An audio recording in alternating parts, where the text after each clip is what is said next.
নমস্কার এবং welcome to the GK academy 2.0। আমার নাম সর্বজিৎ। অষ্টম শ্রেণীর প্রথম চ্যাপ্টার ইতিহাসের ধারণা আমরা আলোচনা করছিলাম এবং এর আগে দুটো পার্টে কিছুটা অংশ আমি অলরেডি আলোচনা করেছি এবং থার্ড পার্টে আজকে আমরা এই চ্যাপ্টারটা কমপ্লিট করব, যেখানে আমি অষ্টম শ্রেণীর যে তোমাদের বইটা রয়েছে অতীত এবং ঐতিহ্য, এই বইটাকে ডিটেলসে লাইন বাই লাইন আলোচনা করছি, সহজ করে বোঝানোর চেষ্টা করছি বিভিন্ন উদাহরণের সাহায্যে। তো তোমরা যারা আগের ভিডিওগুলো দেখোনি অবশ্যই এই চ্যানেলের প্লেলিস্টে গিয়ে অষ্টম শ্রেণীর ইতিহাসের এই প্লেলিস্টটা অবশ্যই দেখো এবং খুব তাড়াতাড়ি আমি জিওগ্রাফির ওপর অষ্টম শ্রেণীর ক্লাস 8-এর জিওগ্রাফির আলোচনা শুরু করবো। এর সাথে সাথে যারা ক্লাস 9-এ পড়ো তা তোমাদের জন্য ইতিহাস এবং ভূগোলের উপর আলাদা প্লেলিস্ট তৈরি করা রয়েছে, অবশ্যই দেখো যারা ক্লাস 9-এ পড়ছো। তোমাদের কাছে একটা রিকোয়েস্ট, এই চ্যানেলটা আমার নতুন চ্যানেল, আমার মেন যে চ্যানেল দ্য জিকে একাডেমি, সেটা সাথে সাথে আমি এই সেকেন্ড চ্যানেলটা চালু করেছি। তো একদম যেহেতু নতুন চ্যানেল, তো তোমরা যারা সাবস্ক্রাইব করোনি প্লিজ সাবস্ক্রাইব করে নিও এবং যারা ভিডিওগুলো দেখছো ভালো লাগছে লাইক এবং শেয়ার অবশ্যই করো, কমেন্ট করে জানিও তোমাদের কেমন লাগছে। খুব অল্প সময় লাগবে বাট এটা খুব হেল্পফুল, আমার এই ভিডিওগুলো দিতে আমার অনেক ভালো লাগবে যদি তোমরা এগুলো করো। আমাদের এই চ্যাপ্টারে যে অংশটুকু বাকি রয়েছে সেটা হচ্ছে ভারতের আধুনিক কালের ইতিহাসের উপাদান। আগের দিন আমরা দেখেছিলাম, যেটুকু অংশ আমরা পড়েছি সেখানে দেখেছিলাম যে ভারতের ইতিহাসকে তিনটে ভাগে ভাগ করা হয়েছে: প্রাচীন ভারতের ইতিহাস, মধ্যকালীন ভারতের ইতিহাস এবং আধুনিক ভারতের ইতিহাস। কিন্তু সেই ভাগগুলো করার পিছনে বিভিন্ন যেমন যুক্তি রয়েছে, তেমনি বিভিন্ন যে যুক্তি সেটা সঠিক নয়। যাই হোক, সেইগুলো আমরা আলোচনা করে এসেছি এবং আজকে এইটুকু অংশ কমপ্লিট করলে এই চ্যাপ্টারটা হয়ে যাবে। তো শুরু করা যাক। আমরা লাইন বাই লাইন পড়ে যেরকম ভাবে আমি তোমাদের বোঝাচ্ছিলাম সেইভাবে বোঝাবো এবং এইভাবে যদি তোমাদের ভালো লাগে প্লিজ জানিও এবং লাইক করো। আধুনিক ইতিহাস লেখার জন্য উপাদানও নানা রকম। আচ্ছা, উপাদান এই জিনিসটা কি? উপাদান হচ্ছে যেটার উপর ভিত্তি করে আমরা ইতিহাস লিখি। অর্থাৎ আমি যদি কোনো একটা জায়গার ইতিহাস লিখতে যাই, সেই জায়গাকার বিভিন্ন জিনিস আমার কাছে থাকতে হবে, নয়তো আমি যেগুলো যদি আমি কিছু সেগুলো না থাকে, তার বদলে আমি যদি আমার নিজের মনে যা আসবে সেটা লিখে দিই, সেটা ইতিহাস হবে না, সেটা একটা কল্পনা হয়ে যাবে। কল্পনার কোনো জায়গা নেই ইতিহাসে। তো উপাদান বিভিন্ন রকমের হতে পারে, যেমন বর্তমানের তুলনায় আধুনিক ইতিহাসের সময়টা অনেক কাছাকাছি বলে বিভিন্ন উপাদান হাতের কাছে পাওয়া যায়।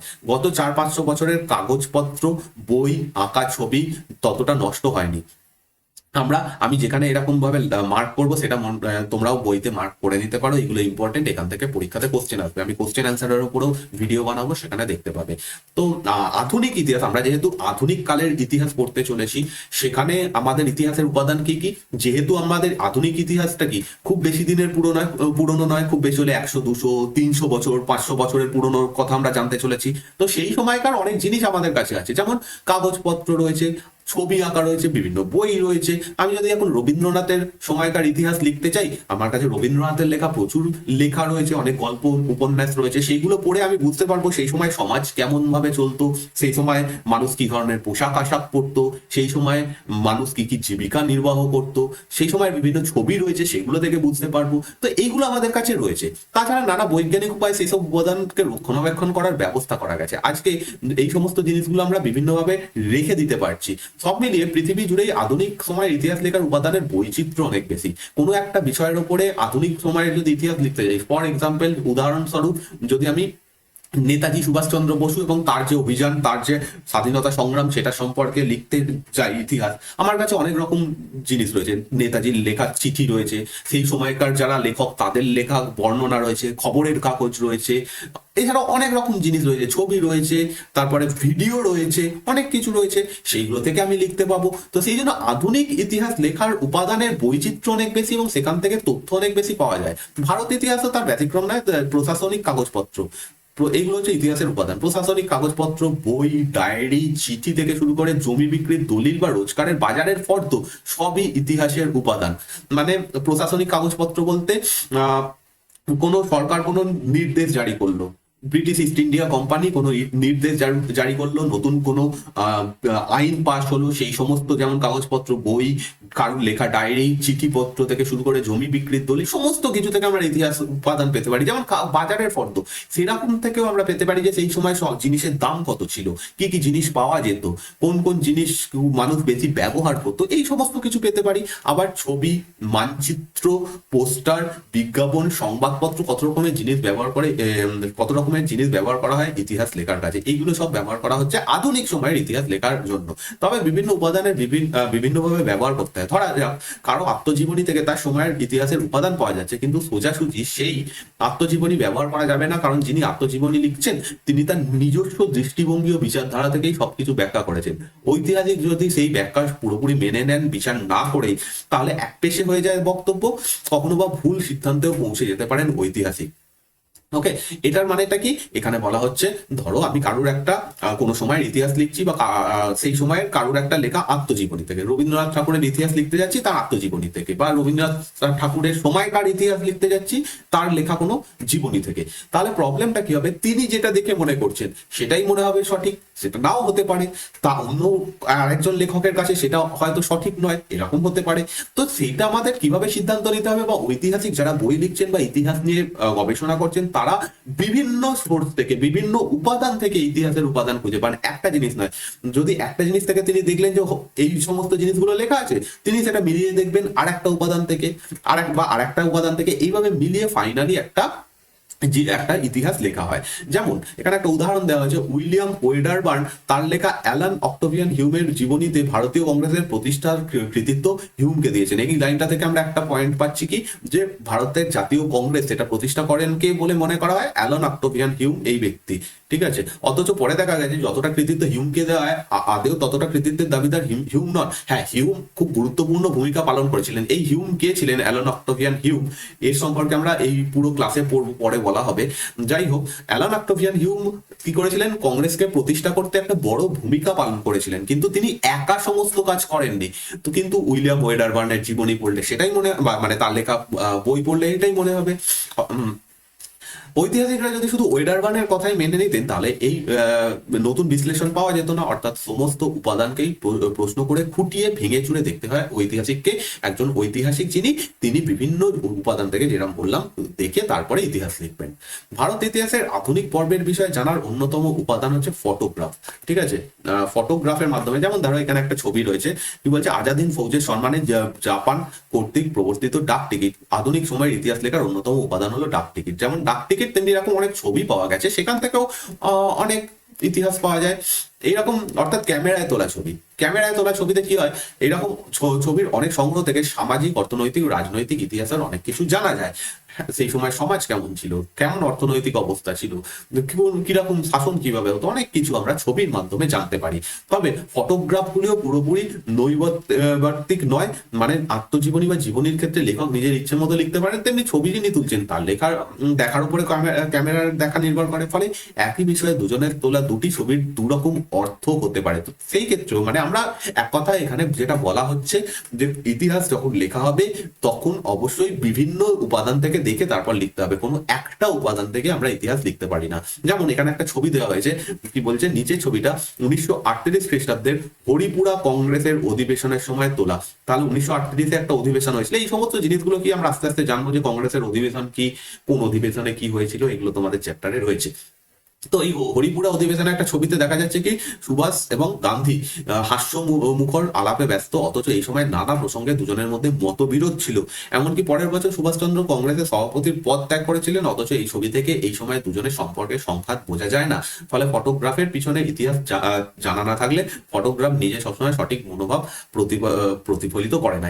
এই সমস্ত ব্যাপারটা যদি আমি হাইড করে দিই, লুকিয়ে দিই, এই ছবিটা দেখলে মনে হবে এই সময় সুভাষচন্দ্র বসু এবং গান্ধীজির মধ্যে কি হচ্ছে, খুব ভালো সম্পর্ক ছিল, দুজনে হাসছেন, কথা বলছেন। কিন্তু অ্যাকচুয়ালি কি ছিল? এই সময় দুজনের মধ্যে একটু মতবিরোধ ছিল। মতবিরোধ মানে এরকম নয় যে তারা মুখ দেখা দেখি বন্ধ করে দেবেন, এরকম ব্যাপার ছিল না। বাট দুজনের যে নীতি সেটা একরকম ছিল না এই সময়তে, কিন্তু এই ছবি দেখে আমরা সেটা বুঝতে পারছি না। প্রশাসনিক নথিপত্রের ক্ষেত্রে দেখার পার্থক্যটা বড় হয়ে দাঁড়ায়। যেমন ব্রিটিশ সরকারের চোখে বাংলা তথা ভারতের বিভিন্ন কৃষক উপজাতি বিদ্রোহ আন্দোলনগুলোই হাঙ্গামা বা উৎপাত বলে ধরা পড়েছে। তাদের লেখা সরকারি নথিপত্রেও তেমনি বিশ্লেষণ চোখে পড়বে, অথচ ওই আন্দোলনগুলো ভারতে ঔপনিবেশিক শক্তি বিরোধী আন্দোলন হিসেবে দেখলে সেগুলির অন্য মাত্রা চোখে পড়বে। তখন তিতুমির, বিরসা মুন্ডা, সিধু কানু কোনো অংশে আর হাঙ্গামাকারী নয়, স্বাধীনতা সংগ্রামী। যেমন একটা উদাহরণ, সেটা হচ্ছে তোমরা জানো যে 1857 সালে একটা বিদ্রোহ হয়েছিল ভারতে। আমরা নিজেরাও বলি সেটা কি, মহাবিদ্রোহ শব্দটাই আমরা ইউজ করি, মহাবিদ্রোহ। হ্যাঁ, এবার এই বিদ্রোহ, এটা কি অ্যাকচুয়ালি বিদ্রোহ? বিদ্রোহ এবং বিপ্লবের মধ্যে তফাৎ রয়েছে। বিদ্রোহ মানে একটা নেগেটিভ শব্দ শুনতে লাগে, যে মনে হয় যেন কেউ কারোর বিরুদ্ধে বিদ্রোহ করে দিয়েছে, কিন্তু এই বিদ্রোহটা কি করার পিছনে যুক্তি ছিল না? ইংরেজরা তো আমাদের দেশের লোক নয়, তারা এসে এখানে শাসন করছে এবং প্রত্যেকের অধিকার রয়েছে স্বাধীনভাবে তার জায়গায় থাকবে। তো তার বিরুদ্ধে যদি কেউ কথা বলে বা তার বিরুদ্ধে যদি হাতে কেউ অস্ত্র তুলে নেয়, তাহলে সেটা নিশ্চয়ই কোনো খারাপ কাজ নয়। আমাদের দেশে এখন যে শাসন ব্যবস্থা চলছে, তাতে আমাদের দেশের মানুষই আমাদেরকে শাসন করছে। আজ আমরা চাইলে তাদেরকে ভোট দিয়ে নিয়ে আসতে পারি বা তাদেরকে হারিয়ে দিতে পারি, এটা আমাদের নিজের ব্যাপার। কিন্তু কোনো একজন শক্তি, কোনো একটা কেউ যদি বাইরে থেকে এসে হঠাৎ করে এখানকার রাজা হয়ে যায়, তাকে আমরা মানবো কেন? সে তো আমাদের এখানের নয়, সে তো জোর করে আছে। তো সেই ক্ষেত্রে দেখা যায় যে ইংরেজদের ক্ষেত্রে অনেক সময় দেখা গেছে যে অনেক এরকম শব্দ ইউজ করা হয়েছে, চক্রান্ত, ঠিক আছে, এরকম টাইপের শব্দ ইউজ করা হয়েছে। বা যারা এরকম বিদ্রোহী ছিল বা মানে যারা লড়াই করেছিল, তাদেরকে অনেক সময় জঙ্গি বা মানে বিদ্রোহী এরকম শব্দ বলা হয়েছে। কিন্তু তারা তো স্বাধীনতা সংগ্রামী, কারণ তারা নিজেদের স্বাধীনতার জন্য লড়াই করছে। তো সেই ক্ষেত্রে সেইগুলোকে আমরা ইংরেজদের মতো করে বলতে পারবো না, বা ইংরেজদের চোখে যেমন তারা বিদ্রোহী বা এরকম হাঙ্গামাকারী, কিন্তু আমাদের চোখে তারা স্বাধীনতা সংগ্রামী, কারণ তারা আমাদের স্বাধীনতার জন্য লড়াই করেছে। তো সেটাই এর থেকে বোঝা যাচ্ছে যে ইতিহাসকে দেখা বা বিশ্লেষণ করার ভঙ্গিটা, বিশ্লেষণ করাটা নির্ভর করে দেখার এবং বোঝার ভঙ্গির উপর। আমি কিভাবে দেখবো সেটা একরকম হতে পারে, তোমরা কিভাবে দেখবে বা অন্য একজন কিভাবে দেখবে সেটার মধ্যে তফাৎ হতে পারে। আমার কাছে কেউ একজন ভালো হতে পারে, কিন্তু অন্য একজনের কাছে সেটা খারাপ হতে পারে। এবার কি ভিত্তিতে দেখছে, কি কারণে দেখা হচ্ছে, সেটা হচ্ছে ইম্পর্টেন্ট। আর সেই দেখার এবং বোঝার ভঙ্গির সঙ্গে জড়িয়ে থাকে নানা কিছু। এসবের মধ্যে সাম্রাজ্যের স্বার্থ, উপনিবেশ বিস্তারের আগ্রহ বা জাতীয়তাবাদের আদর্শ থাকতে পারে। ইংরেজদের উদ্দেশ্য কি ছিল? ভারতের সাম্রাজ্য বিস্তার করা। তারা এখানে উপনিবেশ স্থাপন করতে চেয়েছিল। তারা চেয়েছিল যত খুশি এখান থেকে যত বেশি অর্থ পাওয়া যাবে, নিজেদের নিজের দেশে যাও। কিন্তু আমাদের কাছে কি, আমাদের কাছে আমাদের দেশ সব থেকে বড়, দেশ সব থেকে মহান, এই জিনিসটা জাতীয়তাবাদ বলা হয়। তো এই দুটোর মধ্যে তো তফাৎ রয়েছে। একজন যারা বিদেশি, তারা আমাদের কাছ থেকে আসছে কেন?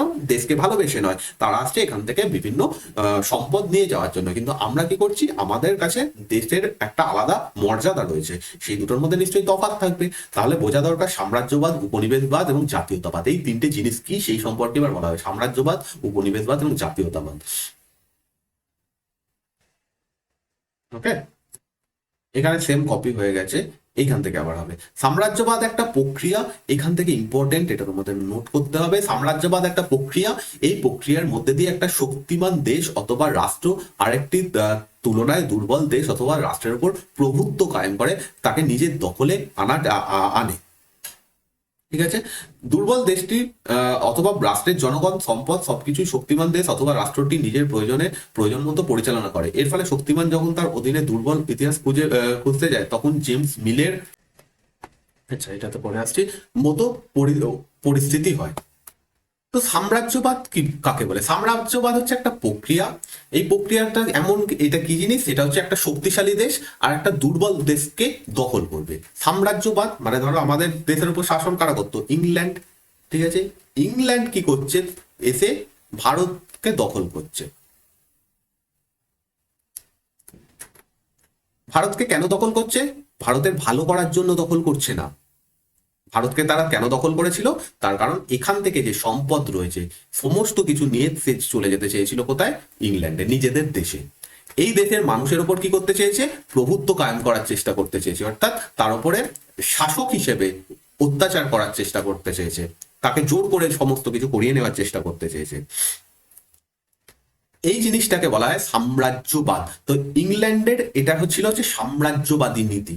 ইংল্যান্ড সহ যে সমস্ত ইউরোপীয় শক্তি বিভিন্ন দেশে দখল করেছে, বা কোনো শক্তি যখন অন্য কোনো দেশকে দখল করেছে, সেটাকে বলা হয় সাম্রাজ্যবাদ। এবারে সাম্রাজ্যবাদী যারা, তারা যদি ইতিহাস লিখতে চায়, অর্থাৎ কোনো ইংরেজ ব্যক্তি যদি ভারতের ইতিহাস লিখতে চায়, সে নিশ্চয়ই চাইবে না যে ভারতের ভালো ভালো কথাগুলো সে লিখবে। সে সবসময় চেষ্টা করবে নিজের দেশকে বেশি ভালো করে দেখানোর জন্য। সে সবসময় চাইবে এটা দেখাতে যে কেন, দেখো আমাদের দেশ কেন এই দেশটাকে দখল করেছে, তার কারণ এরা দুর্বল বা এরা হচ্ছে সেইভাবে উন্নত নয়, তাদেরকে উন্নত করার জন্য আমরা দখল করেছি। ভারতের ইতিহাস লিখতে গিয়ে জেমস মিলের অবস্থা তাই হয়েছিল। আমরা আগের দিন জেমস মিলের কথা পড়েছিলাম। দুর্বলের ইতিহাসকে কেবল খাটো করে দেখার, এটা ইম্পর্টেন্ট নয়, এই অব্দি ইম্পর্টেন্ট, দুর্বলের ইতিহাসকে কেবল খাটো করে দেখার প্রবণতা থাকে, বলা শুরু হয় দুর্বল শুধু দুর্বল নয়, অসভ্য, তাই তার ইতিহাস নেই। কারণ ইতিহাস কেবল সভ্য মানুষদের হয়, ফলে ইতিহাসের অসভ্য মানুষগুলো যাতে সভ্য হয়ে উঠতে পারে তার জন্য তাদের সাম্রাজ্যের মধ্যে রেখে দেওয়া ভালো। তো তাদের এই ইংল্যান্ড বা যে কোনো বৈদেশিক শক্তি বা অন্য শক্তি যারা দখল করেছে তাদের একটাই কথা ছিল, যাদেরকে দখল করা হয়েছে তারা হচ্ছে অসভ্য, তাদের কোনো ইতিহাস নেই, তারা আমাদের মতো সভ্য নয়। তো তাই জন্য তাদেরকে সভ্য করার জন্য আমরা দখল করে রেখেছি, আর কোনো উদ্দেশ্য নেই, এটা তারা সবসময় বলে এসছে।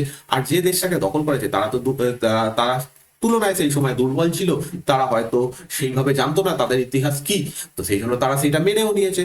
সাম্রাজ্যবাদের সঙ্গে উপনিবেশবাদের যোগাযোগ স্পষ্ট। এবার বলা হচ্ছে যে উপনিবেশবাদ ব্যাপারটা কি। ধরা যাক ভারতের অর্থনীতি একসময় ব্রিটিশ ইস্ট ইন্ডিয়া কোম্পানির স্বার্থ মোতাবেক চলতো। বাংলায় নীল চাষ করা হতো ইংল্যান্ডের কাপড় করে নীলের চাহিদা মাথায় রেখে।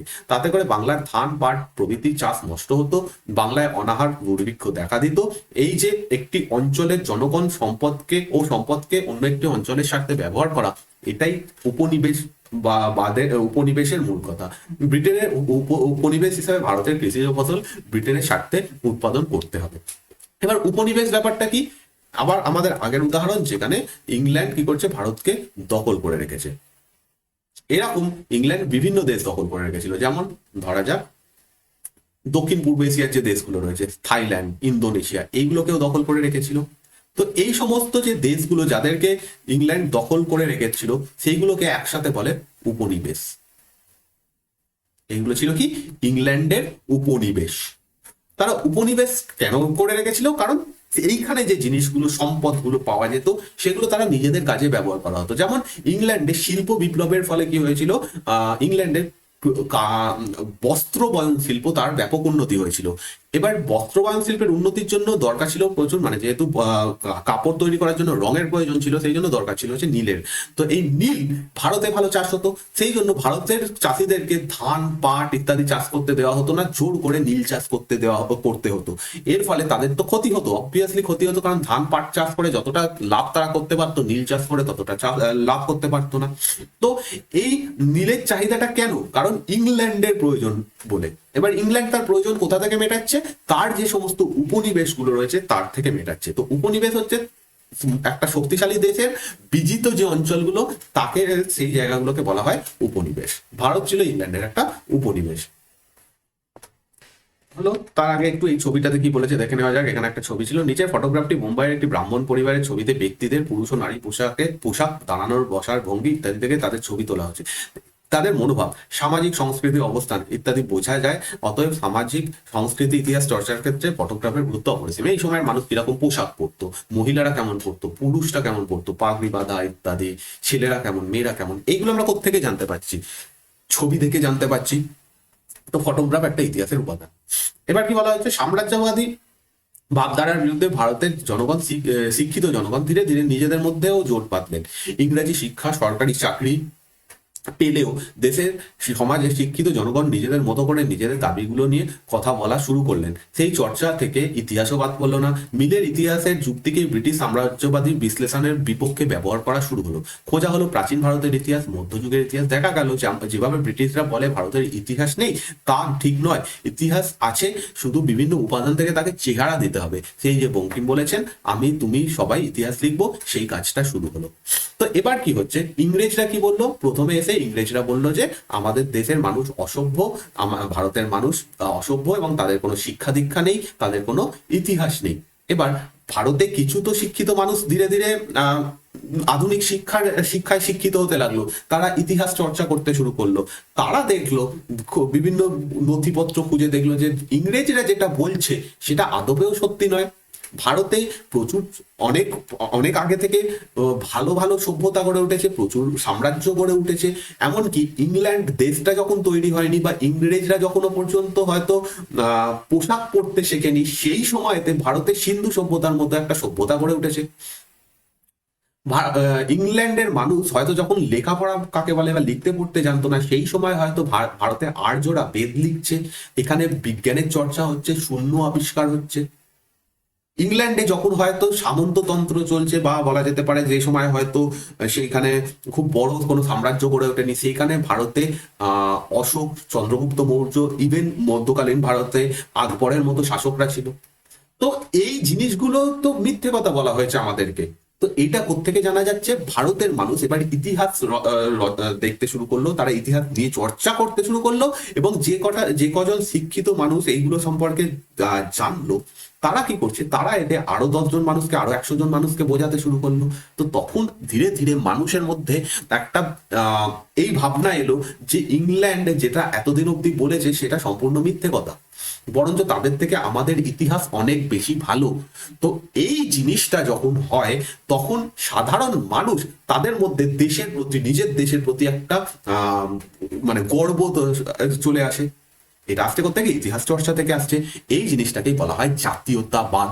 তো এটাই এখানে বলা হয়েছে, দেশের মানুষ যখন ইতিহাস লিখলেন তখন বিভিন্ন ঘটনার জন্য বিশ্লেষণ করা হলো, সাম্রাজ্যের স্বার্থের উল্টো দিকে দেশের চিন্তাও ইতিহাসে জায়গা পেতে শুরু করলো। সিরাজউদ্দৌলা নিরীহ ব্রিটিশ কর্মচারীদের হত্যা করেছেন বলে অভিযোগ তুলেছিল ব্রিটিশ ঐতিহাসিক। ভারতীয় ঐতিহাসিক অঙ্ক কষে যুক্তি দিয়ে প্রমাণ করে দিলেন সেই অভিযোগ মিথ্যে। ইতিহাসের মধ্যে ঢুকে পড়লো সাম্রাজ্যবাদীদের বিরুদ্ধে দেশীয় তথা জাতীয়তাবাদী বিশ্লেষণের দ্বন্দ্ব। আগামী 1 বছর ইতিহাসের তত্ত্ব ধারণার পাশাপাশি এই দ্বন্দ্বগুলো চোখে পড়বে এই বইয়ের নানা স্তরে। এই সঙ্গে 250 বছরের কাল পর্বে কিভাবে বদলে গেল ভারতের সমাজ, রাজনীতি ও রাজনীতি, সংস্কৃতি ও মানুষের জীবনযাত্রা, তার হদিশও পাওয়া যাবে। যেমন এখানে যেটা বলা হচ্ছে সেটা হচ্ছে, একসময় ব্রিটিশরা যে পলাশির যুদ্ধ করেছিল, তার পিছনে কারণ দেখিয়েছিল যে সিরাজউদ্দৌলা খুব নিষ্ঠুর ছিলেন।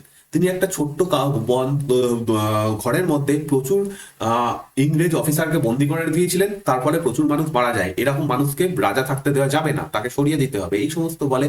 পরবর্তীকালে ঐতিহাসিকরা গবেষণা করে দেখলো যে ঘরটার কথা বলা হচ্ছে সেটা এতটাই ছোট ছিল, তার মধ্যে অতজন মানুষ থাকতেই পারে না। বলা হয়েছিল 146 জন মানুষ তার মধ্যে ছিল, সেটা থাকতেই পারে না। এটা একটা ঘটনা আমরা পরে পড়বো অবশ্যই, পলাশির যুদ্ধের সময়। এটাকে অন্ধকূপ হত্যা বলা হয়।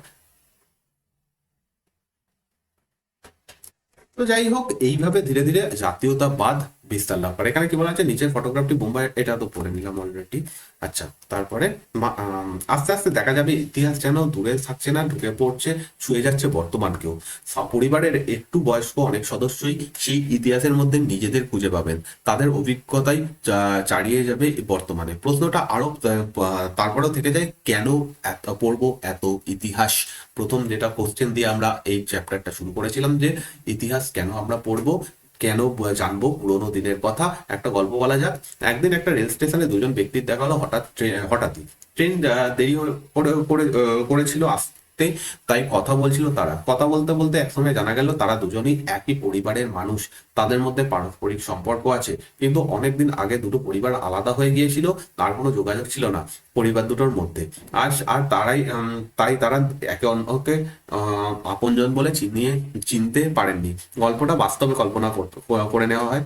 যদি বাস্তবে কল্পনা করে নেওয়া হয়, স্বাধীন ভারতবর্ষের প্রতিবেশী স্বাধীন রাষ্ট্রগুলির মধ্যে দুটো রাষ্ট্র একসময় ভারতবর্ষের আত্মীয় ছিল। দীর্ঘদিন তারা পাশাপাশি ছিল, অথচ একসময় তারা আলাদা হয়ে গেল। তারপর সময়ের সঙ্গে সঙ্গে আত্মীয়তার বাঁধন গেল আলগা হয়। আজ তারা একে অন্যকে আত্মীয় বলে চিনতে পারে না। নিজের ফেলে আসা আত্মীয়তাকেও নতুন করে চিনে নেওয়ার জন্য ইতিহাস পড়তে হয়। কেমন করে আত্মীয়রা আলাদা হয়ে গেল তা বুঝতে হলে ইতিহাস পড়তে হবে। এখানে যে গল্পটা বলা হয়েছে, যে 2 জন মানুষ কথা বললো, তারপর একসময় কথা বলতে বলতে তারা জানলো যে তারা তো একসময় আত্মীয় ছিল, কিন্তু অনেক কাল হয়ে যাওয়ায় তাদের মধ্যে সেই যোগাযোগটা না থাকায় তারা জানতোই না তারা আত্মীয়। তেমনি ভাবে আমাদের যে ভারতবর্ষ, একসময় তো এই পাশে পাকিস্তান, বাংলাদেশ, এগুলো ভারতবর্ষেরই অন্তর্গত ছিল। তো একসময় সম্পূর্ণ ভারতবর্ষ ছিল। সেই আজকে দেখলে দেখলে দেখা যায় পাকিস্তান আর আমাদের মধ্যে শত্রুতা রয়েছে, যুদ্ধ হয়েছে। বাংলাদেশের সঙ্গে বন্ধুত্বপূর্ণ সম্পর্ক থাকলেও পাকিস্তানের সঙ্গে এরকম অবস্থা হয়েছে। তো কিন্তু পুরনো ইতিহাস ঘাটলে দেখা যাবে কি, অ্যাকচুয়ালি পাকিস্তান বলেই কিছু ছিল না, সম্পূর্ণটাই তো ভারত ছিল। তো একই দেশের মানুষ ছিল, সবাই একই সাথে সমস্ত কাজ করতো, একই শাসনের আন্ডারে ছিল, কিন্তু আজকে আমরা নিজেদেরকে শত্রু বলি। তো কিন্তু এই সমস্ত কিছু জানার জন্য ইতিহাস পড়াটা প্রয়োজন। এখানে একটা ফটোগ্রাফ দেওয়া হয়েছে, নিচে ফটোগ্রাফে দেশভাগের যন্ত্রণা ও নতুন ঠাঁই খোঁজার সংশোধীর্ণ মানুষের ছবিতে ব্যক্তিদের পুরুষ ও নারী শোকের ভঙ্গি থেকেই তাদের উদ্বেগ ও আশঙ্কা প্রকাশ পাচ্ছে। এই ছবিটার থেকে কি হচ্ছে, একসময় আমাদের দেশ যখন ভাগ হয়ে যায় তখন এক জায়গা থেকে আরেক জায়গায় মানুষকে চলে আসতে বাধ্য হতে হয়। তো এই সময় প্রচুর মানুষ মারা যায়, প্রচুর ঘটনা ঘটেছিল।